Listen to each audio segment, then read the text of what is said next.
Əziz həmvətənlər, yenə də gündəmimizdə sosial böhrandır, iqtisadi böhrandır. Çox təəssüf ki, ölkəni elə vəziyyətə gətirib çıxarıblar ki, hər gün baş verənlərlə bağlı negativ xəbərlər alırıq. Niyə Azərbaycan xalqı SOCAR-ın ziyanını ödəməlidir? Niyə SOCAR ziyanla işləməlidir? Niyə Azərishiq, Azərenerji ziyanla işləməlidir? Niyə Azərsu ziyanla işləməlidir? Bunlar ki, bizim təbii sərvətlərimizi heç bir haqq ödəmədən havayı əldə edirlər. Niyə özlərini dolandıra bilmirlər? Azərbaycan xalqının boğazına şərik olurlar. Əvvəlcə demək ki, suyun qiymətini qaldırdılar. Ondan sonra işığın qiymətini, qazın qiymətini, ondan sonra ərzağın qiyməti qalxdı. Zəncirvari reaksiya ilə hər gün qiymətlərin qalxması haqqında xəbərlər gəlir. Həm də qiymətlərin qalxması iki səbəbdən baş verir. Bir tərəfdən manat günü-gündən qiymətdən düşür. Devalvasiya artıq sürünə-sürünə yeni mərhələlərə gəlib çatır. Bir də gördünüz ki, bugün sabah artıq elə bir şərait yaradacaqlar ki, 1 dollar 2 manat səviyyəsinə gəlib çatsın. Hökumətin yeri gəlmişkən yaxın hədəfi budur. Qəsdən manatı ucuzlaşdırırlar ki, büdcəni doldurmaq asan olsun.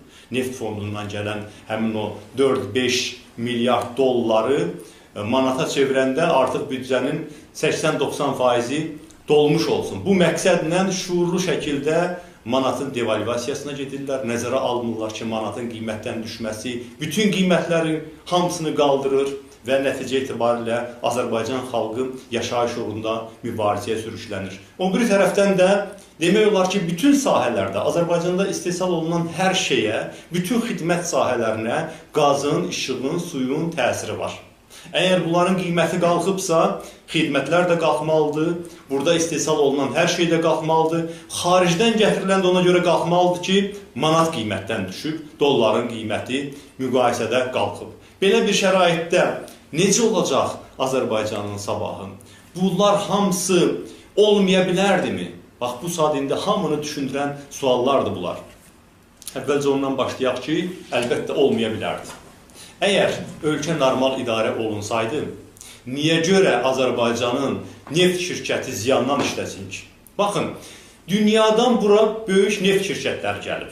Onlar Azərbaycan neftinin çıxarılmağında iştirak edirlər. Çıxardıqları neftin 4-dən 3-ünü Azərbaycan dövlətinə rent olaraq verirlər bizə. Neft fonuna gedir həmin pullar. O 4-dən 1 ilə 10 milyardlarla pul qazanırlar. Amma bizim bəs dövlət neft şirkəti o çıxardığı neftə görə dövlət neft fonduna pul verir qətiyyən. Yalnız Azərbaycan dövlətinə neft şirkətindən gələn gəlir vergiden ibarətdir. Hansı ki onu xarici şirkətlər də verir. Bəs niyə ziyanla işləyir dövlət neft şirkəti? Necə də ziyanla işləməsin? Əgər 50 min nəfər işçisi olan dövlət neft şirkəti öz neftini özü sata bilmirsə, bundan ötürü xüsusi şirkətlər tutursa, həmin o trader şirkətlər Azərbaycan neftini satmaqla 100 milyonlarla dollar qazanırsa və burada qara pullar çevrilirsə, hətta Azərbaycan neftinin Azərbaycan şirkətinə alınıb satılmasından pullar götürülürsə, bu işlərdən 100 milyonlarla pullar götürülürsə, əlbəttə SOCAR ziyanla işləyəcək. Əgər SOCAR-ın bir idarə rəisinin müavininin həyat yoldaşının adına 16 villa varsa və bunu heç kim soruşmursa ki, hardan əmələ gəldi, əlbəttə SOCAR ziyanla işləyəcək. Əgər SOCAR hər il 1 milyard kubmetrdən artıq qazı itirirsə, əlbəttə SOCAR ziyanla işləyəcək. SOCAR-ın vitse-prezidentinin evinin təkcə mərmər işləri milyon yarım dollar aparırsa, SOCAR necə ziyanla işləməsin ki? SOCAR dünyada judodan futbola qədər bütün idman növlərinə sponsorluq edirsə, Avropanın nüfuzlu klublarına sponsorluq edirsə, əlbəttə SOCAR ziyanla işləyəcək. İndi gördünüzmü ki, bütün bu israfçılığın hamısının hesabı yığılır, gəlir çıxır sizin qarşınıza. Hesabı Azərbaycan xalqından tələb edirlər. Eyni vəziyyət Azərenerjidədir. Azərenerjidə hər il 3,5 milyard kilovat saat enerji itir. Nə məsələdir bu? SOCAR-da qaz itir, Azərenerjidə enerji itir, elektrik enerjisi itir. Niyə belə miqyasda 3,5 milyard kilovat saat Azərbaycanın illik istehlakının 20%-dir? Bu qədər itki olar? Bilmirik necə itir bu? Məişət arasında hər biriniz insanların arasındasınız, bəziləriniz prosesin iştirakçısısınız. Hamı başa düşür ki, SOCAR-da, Azərishiqda, Azərenerjidə, Azərsuda orta vəzifəli məmur olmaq artıq böyük bir imkan deməkdir. Bax, həmin o korrupsiyanın hamısının hesabı toplanır, o itkilər formasında bizim qarşımıza çıxır, həmin dövlət şirkətlərinin zərəri formasında çıxır bizim qarşımıza və nəticədə vaxtaşırı gəlirlər ki, filan sahələrdə Dövlət Tarif Şurası qiyməti qaldırdı, filan sahələrdə qiymətlər qalxdı və nəticədə hər şeyin qiyməti qalxdı. Bəli, bilmək lazımdır əziz həmvətənlər. Bugünkü durumda olmaya bilərdik. Heç olmasa, böhran başlayan vaxtı bizim təkliflərimizi qəbul etsəydilər. 2 il bundan qabaq böhran başlanıb Azərbaycanda. O zaman biz dərhal təkliflərlə çıxış elədik. Dedik ki, uzun illərdə Azərbaycanın sərvətlərini dağıdırsınız. İndiyə qədər dağıtdıqlarınız keçmiş olsun. İndi heç olmasa korrupsiyadan imtina edin. İndi heç olmasa monopoliyanı durdurun. İndi heç olmasa xalqın əlindən əmlakını almayın, mülkiyyət hüququna təminat verin, azad rəqabət mühiti yaradın, müstəqil məhkəmə hakimiyyəti yaradın. Yox, olmadı. Eləmədilər. Ona görə ki, Azərbaycanda elə bir təbəqə hakimiyyətə yiyələnib ki, onlar üçün hakimiyyətin elə mənası korrupsiya ilə pul qazanmaqdan ibarətdir. Monopolist, oliqarx olmaqdan ibarətdir. Əgər onlar bundan imtina edəcəksə, o zaman hakimiyyəti saxlamağın bir mənası qalmır bu adamlar üçün. Ona görə də indi Azərbaycan hökuməti özünə məxsus bir anti-böhran tədbiri həyata keçirdir. İronik də olsa deməliyəm. Nədən ibarətdir bunların anti-böhran tədbiri? 1. Harada imkan var, mümkünlük var, vergiləri artırmaq, aksizləri artırmaq, cərbələri artırmaq. Olmayan yerlərdə də süni şəkildə bunların hamısını yenilərini təyin etmək və insanların boğazına şərik olmaq. 2. Büdcə xərclərini azaltmaq. Kimin hesabına? Müdafiə Nazirliyinin xərclərini azaltmaq. Yer gəlmişkən indi kampaniya aparırlar ki, müdafiəyə ayrılmış xərclər 1 milyard manat artırıldı. O başqa xərclərdir. İndi mən də onun üzərində dayanmaq istəmirəm. Nəsə, hər halda Müdafiə Nazirliyinin hərbi qulluqçuları üçün ayrılan vəsait artmayıb. Həmin o xərclər ötən ildən 600 milyon manatdan artıq azaldılıb. Sosial müdafiə xərcləri azaldılıb. Səhiyyə xərcləri azaldılıb. Köçkünlər üçün ayrılan xərclər azaldılır. Maaşlar azaldılır. İnsanları fakt qarşısında qoyurlar. Belə bir inflyasiya şəraitində maaşlar artmalıdır. Amma tələb edirlər ki, maaşlarda müxtəlif ödəmələr olsun. Bir adamın maaşını 2-3 nəfərə bölüşdürürlər və tələb edirlər ki, kimi bəyənmirsə çıxıb işdən gedə bilər. İşsizlik də hansı səviyyədədir? 10 milyon insan yaşayan ölkədə cəmi 1,5 milyon adam aylıq maaş alır. Cəmi 1,5 milyon adam. Təsəvvür edirsiniz. Böyük bir təbəqə, milyonlarla insan işsizlər ordusudur. Onların çoxsunu necə rəsmiləşdiriblər statistikada? İlham Əliyev deyir ki, biz işsizliyi az qala ləğv eləmişik. Onun hesabı ilə artıq 5% həddində işsiz qalıb Azərbaycanda. Onları ya hesablarında torpaq olduğuna görə, o göz dağı olan torpaq, əkib becərə bilmədikləri, əkən zamanda ziyan elədikləri torpağa görə işləyən sayırlar. Yaxud da onları rəsmiləşdirirlər ki, güya bunlar özləri fərdi əmək fəaliyyəti ilə məşğuldular və özlərini təmin edirlər. Amma cəmisi ölkədə 1,5 milyon adam maaş alır, o maaşları da azaldırlar. Deməli ki, ölkədə bu çətinliklər davam edəcək. Bu proses indiki vəziyyətdə davam edəcəyi təqdirdə artıq gördünüz, dövlət rəhbərləri də, deputatlar da etiraf edirlər ki, gələn il bundan da ağır olacaq. Mən sizi əmin edirəm ki, bu vəziyyət dəyişməsə, o bir il ondan da ağır olacaq. Çünki ölkədə vəziyyət yalnız pisləşməyə doğru gedir. Ölkəyə gələn investisiyaların qarşısı alınıb. Şirkətlər buranı sürətlə tərk edirlər. 55% Azərbaycan iqtisadiyyatına qoyulan investisiya azalıb. Dövlət investisiyası da azalıb, xaricilərdən gələn investisiyalar da azalıb, bank kreditləri də azalıb, iqtisadiyyata pul qoyulmursa, iqtisadiyyat necə inkişaf edəcək? Boş yeri nağıllar danışırlar. Ölkənin büdcəsi 2 il bundan qabaqki büdcənin 1/3 həddinə düşüb. Dünyada, bax indi əsl olmuşuq analogsuz.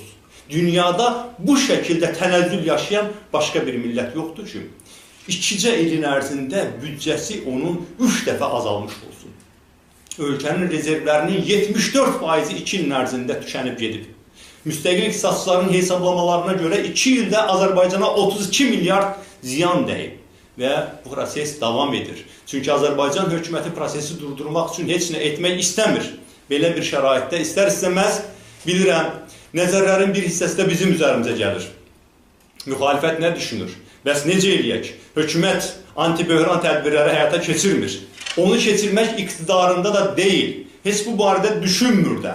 Bacarığı da yoxdur və proses bizi daha da sosial fəlakətə doğru aparır. Bəs o zaman biz nə etməliyik? Əlbəttə çoxunuzun ilk növbədə ağlına gələn yeni kütləvi etiraz mitinqlərinə başlamaqdır. Bundan təbii nə ola bilər ki? Əlbəttə ki, bu bizim haqqımızdır. Amma icazə verin, bu mitinqlərlə bağlı biraz ətraflı danışaq. Baxın, mən çox əvvəlki tarixlərə qayıtmaq istəmirəm. 2013-cü ilin sonlarında enerjinin qiyməti qalxanda biz Milli Şura olaraq miting qərarı verdik. Dekabr ayıydı. Baxmadıq, hava soyuqdur, yağışdır. Miting qərarı verdik və minlərlə insanın iştirakı ilə miting keçirdik. Sağ olsun həmin o fədakar minlər. Amma açıq danışmaq lazımdır. Bu qərardan ziyan görməyən yox idi. Amma mitingə gələn bir neçə min nəfər adam idi. Gəlmək lazım idi. Çox təəssüf ki, bu mümkün olmadı. Ondan sonra 2014-cü ilin sonlarından artıq ölkədə ciddi böhran başladı. 2015-ci ilin fevral ayının 21-də birinci devalvasiyadan sonra Milli Şura olaraq xalqdan gələn sosial tələbləri əsas gətirərək mitingləri təyin etdik. 15 martda ilk miting etdik. Ardınca 5 apreldə miting etdik. Ardınca prosesi dayandırmayıb 30 mayda da miting etdik. Tələbimiz nə idi? Talana son tələb edirdik. Tələbimiz o idi ki, təcili islahatlar başlasın. Hökumətə islahatlar təklifi vermişdik. Tələb edirdik ki, heç olmasa indiki şəraitdə bu israfçılığa, bu monopoliya, bu korrupsiya son qoyulsun. Amma yenə də Xalq Cəbhəsinin, Milli Şuranın, müstəqil vətəndaş cəmiyyətinin minlərlə tərəfdarı küçələrə, meydanlara çıxsa da, böyük əksəriyyət bu prosesə qoşulmadı. Və hökumət özü üçün düşündü ki, hələ Azərbaycan xalqının dözüm limiti var. Niyə görə onlar ənənəvi olaraq rüşvətlərini almasınlar? Niyə ənənəvi olaraq korrupsiya ilə yenidən qaz vurub qazan doldurmasınlar? Milyardlara sahib olmasınlar? Bir halda ki, Azərbaycan xalqı o qədər də narazılıq eləmir. Bax, bu cür mesaj aldılar, əziz həmvətənlər. Biz həm də kütləvi aksiyalara elliklə qatılmayanda. Və bundan sonra ikinci devalvasiya. İkinci devalvasiyadan sonra sürünən üçüncü devalvasiya. Və biz yenə də gördük ki, xalqın içində böyük tələbat var, sosial sifariş var, insanlar ölkədə monarxiyanın qurulmasına etiraz edirlər, bu talançılığa etiraz edirlər. Bu il 2 ay bundan qabaq 11 sentyabrda miting təyin etdik. Son illərin ən böyük izdihamlı miting oldu. Xeyli adam iştirak edirdi mitingdə. Artıq bu mitingdə biz hiss elədik ki, yalnız Xalq Cəbhəsinin, Milli Şuranın, vətəndaş cəmiyyətinin tərəfdarları deyil, digər müxalifət partiyalarının tərəfdarları deyil, bütövlükdə xalqın içindən də minlərlə bitərəf insan bu prosesə qoşulmuşdu. Çox yaxşı, yer gəlmişkən hər kəsə buradan təşəkkürümü bildirirəm. Və Azərbaycan hökuməti möhkəm qorxdu. Qorxandan sonra da nə elədi? Təşkilatçılara qarşı iri miqyaslı repressiya başladı. Artıq bizim növbəti mitingimizin ərəfəsində, Milli Şuranın 17 sentyabr mitingi ərəfəsində yüzlərlə təşkilatçı həbs olundu, saxlanıldı. Onların miting hazırlıqlarına mane oldular. Digər tərəfdən də 17 sentyabrda yağış yağdı. Və nəticədə biz arzu olunan səviyyədə insanların mitingdə iştirakına nail ola bilmədik. Bütün bunları niyə sizə xatırladıram? Azərbaycan kimi avtoritar rejimli ölkələrdə böyük dəyişikliklər üçün sadəcə miting yox, kütləvi miting eləmək lazımdır. Həm də onu ardıcıl eləməyi bacarmaq lazımdır. Azərbaycan kimi qeyri-demokratik ölkələrdə hökumət mitinglərdən qorxduğuna görə ən müxtəlif üsullarla onun qarşısını alır. Biz artıq birini dedik.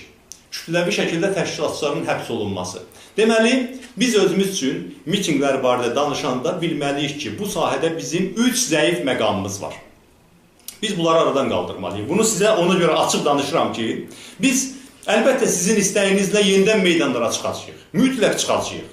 İstəyirəm ki, biz indidən danışaq ki, bizim hansı zəif bəndlərimiz var, işimizi onu gücləndirək. Birincisi, mitinglər yalnız bir təşkilatın, bir koalisiyanın, hətta bütövlükdə müxalifət partiyalarla hamısı da bir yerdə olsa müxalifətin işi olmalı deyil. Çünki bizim funksionerlərimizi tanıyırlar və polis komanda alandan sonra mitingdən əvvəl fəalları zərərsizləşdirə bilir. Onların işləmə imkanını aradan qaldırır. Deməli, elə vəziyyət yaranmalıdır ki, ölkədə mitingin taleyi partiya funksionerlərindən asılı olmasın. Mənim mesajım kifayət qədər aydındırmı, əziz həmvətənlərim? Yalnız partiya funksiyonerlərinin, yalnız müxalifət fəallarının öhdəsinə qalacağı təqdirdə o mitinglərin qarşısını hökumətin almaq imkanları qalır. Ona görə də elə vəziyyət yaratmaq lazımdır ki, hamılıqla bu prosesə qoşulaq. İkinci, biz bilməliyik ki, Azərbaycan nə Ərəbistan yarımadasından, Şimali Afrikadan isti deyil, nə məsələn Ukraynadan soyuq deyil. Amma bunu da açıq etiraf eləmək lazımdır. Bizdəki iqlim dəyişikliyi ilə bağlı yaranan çətinliklər bizim miting istəyimizə çox tez zərbə vura bilir. Sentyabr ayının yağışı da bizi mitingdən çəkindirə bilir. May ayının günəşi də, mən iyul ayı demirəm ha, may ayının günəşi də bizi mitingdən çəkindirə bilir. Mən hələ dekabr ayını, yanvar ayının qarını demirəm. Biz belə olmalı deyilik. Biz azad olmaq istəyiriksə, biz ölkəmizə sahib olmaq istəyiriksə, biz təkcə o polisin dəyənəyini, o həbsləri, qısa müddətli, uzun müddətli həbsləri yox, həm də təbiət qüvvələrini, təbiət çətinliklərini də qarşılamağı bacarmalıyıq. Necə bir azad olan millət bir yağışdan çəkinib öz azadlığından vaz keçsin? Necə ola bilər ki, azadlığı kafasına qoymuş bir xalq 1 saat, 2 saat günəşin qabağında mən dura bilmərəm, mitingi təxirə salmaq lazımdır deyib mitinglərindən vaz keçsin. Axı biz bu mitingləri edəndə, bundan sonra da edəndə miting xatirinə etmirik axı. Biz ölkəmizin, millətimizin xilasını naminə edirik. Və nəhayət üçüncü məqam. Biz bir mənalı şəkildə qəbul etməliyik ki, avtoritarizmdən demokratiya keçmək ümummilli məsələdir. Bunu yalnız müxalifətdə olan təşkilatların öhdəsinə buraxmaq olmaz. Necə ki biz milli istiqlalımızı əldə edəndə bütün xalq olaraq meydanlara axışırdıq. O zaman indi orta yaşlı vətəndaşlarımız, daha yaşlılar, mən daha yaxşı başa düşəcəklər, gənclər xatırlamırlar. O zaman axı 80-ci illərin sonlarında bizim mitinglərimiz keçiriləndə onu partiya funksiyonerləri hazırlamırdı, təşkilatlandırmırdı. Sadəcə meydandan elan olunurdu ki, heç indiki kimi internet də yox idi. Meydandan bir dəfə elan olunurdu ki, miting filan vaxtı. 100 minlərlə insan hazırlanırdı və müxtəlif ünvanlardan miting yerinə gəlirdi. Heç kim də onun qarşısını ala bilməzdi, ala bilmirdi də. İndi də elə vəziyyət yaranmalıdır ki, mitinglər xüsusi hazırlıq tələb eləməsin. Əgər biz hamılıqla bu yaratmaz siyasətdən, bu yaramaz siyasətdən, bu antimilli siyasətdən zərər görürüksə, əgər bu ölkədə milyonlarla insanın yaşayışı, yaşayış deyilsə, artıq insanlar sabaha ümidlərini itirirlərsə, deməli səfərbər olunmaq və daha inatkarcasına mübarizə aparmaq lazımdır. Kimsədən minnət gözləmədən, kimsədən xahiş gözləmədən, kimsənin təşkilatçılığını gözləmədən bu prosesə hamılıqla qoşulmalıyıq. Bir sözlə, xalq hərəkatına başlamalıyıq. Elə bir hərəkata ki, orada artıq gənci də, yaşlısı da, qadını da, kişisi də, işləyəni də, işləməyəni də, hər kəs özünə borc bilməlidir ki, millətimizi növbəti dəfə azadlığına qovuşturmaq.